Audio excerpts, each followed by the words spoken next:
In Gran Turismo 7, the main form of progression are the cafe menu books. Some of these menu books will task you in competing in various championships, such as the Trial Mountain Cup, the European Championship, the World Touring Car, and more. And the final championship in the base game is the World GT Series, a 5-race tournament against Group 3 cars. And I want to challenge myself and see if I can beat this championship with one of the 3 starter cars in this game. And for those who didn't play GT7, these cars are the Honda Fit, the Toyota Aqua, and the Mazda Demio. Let's start with the Honda Fit, a small hybrid econobox with 138 horsepower. We will take this car to the tuning shop and max it out. Once fully upgraded, it will have 212 horsepower. The biggest drawback though is that it cannot have a turbocharger. Regardless, we will take it to the GT Auto, install a wide body, install some aero parts, and make a nice livery for it. And after some tuning, we will enter the championship. And as I expected, this car cannot keep up with the Group 3 cars. I guess you can say this car doesn't fit for this championship.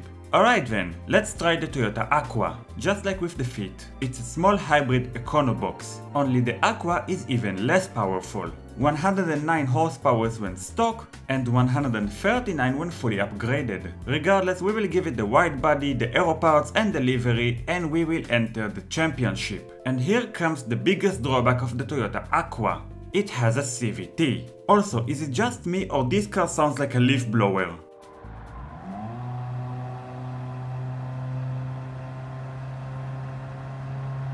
So yeah, this car is even worse than the Honda Fit. That leaves us with only one option, the Mazda Demio. The main difference between this car and the other two is that the Demio is not a hybrid. Also, the Demio runs on diesel, while the other two are using petrol. So the Demio comes stock with just 103 horsepower, and when fully upgraded it has 153 horsepower.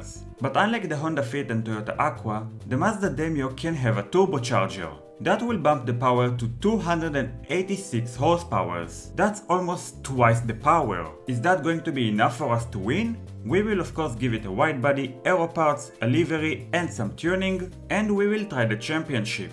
Well, that was by far my best attempt. Still, that ain't gonna cut it. But this Mazda has one last trick up its sleeve. It can be engine swapped with the engine from the Lancer Evo 10 Group B, an engine that comes with 521 horsepower, and when we add the turbo, 788 horsepower in a Mazda Demio. And since we're already going all out, let's add some nitros, because why not? And after a lot of trial and error, I came down to this setup that looks like a disaster, but actually works. My only issue that I can't really fix with this car is the braking situation. It takes 3.5 business days in order to stop this car. And with everything prepared, let's start this championship. So the first race is a deep forest, and I was able to pass the other cars quite easily until lap 3. By that point I was already 10th place. And I kept passing the other cars until I came to 4th place. Sadly, I wasn't able to catch up with 3rd place, and I finished 4th. Still, that went better than I expected. The second race is at Spa-Francorchamps, and I'm gonna be honest with you, I went a bit dirty. I started cutting corners, specifically turns 7 and 8.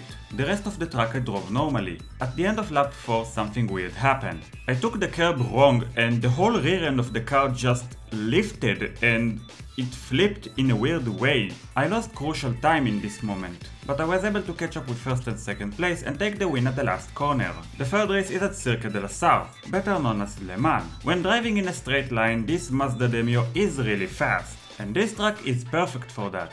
There isn't a lot to say about this race. It was a breeze, probably the easiest race in this championship. The fourth race is at Bathurst, better known as Mount Panorama. This race was tricky, especially the part on the mountain itself where the road is narrow and there are a lot of corners. Most of the catch-up I did was done on the 2 long straights this track has, and despite the challenge I was able to finish 3rd. And now we're entering the final race. This race is taking place at the Nürburgring Nordschleife at a 24 hours layout. At this point I'm in 2nd place, only 1 point behind Igor Fraga, which means I have to win this race in order to win the championship. By this point I'm already used to driving this car, and despite how challenging this track is, I was able to control this car quite easily. By the time I finished with the GP section, I was already 15th place. When I got to the carousel, I was already 6th. and when I got to the final straight at the end of the track, I was 4th, and on that straight line I passed the remaining cars and won the race. And also can confirm that you can win the World GT Series with a starter car. If you enjoyed this video, I would appreciate you leaving a like and a comment. I will also say subscribe to the channel, but I'm not really making a lot of videos in English. Anyway, thank you for watching and have a great day.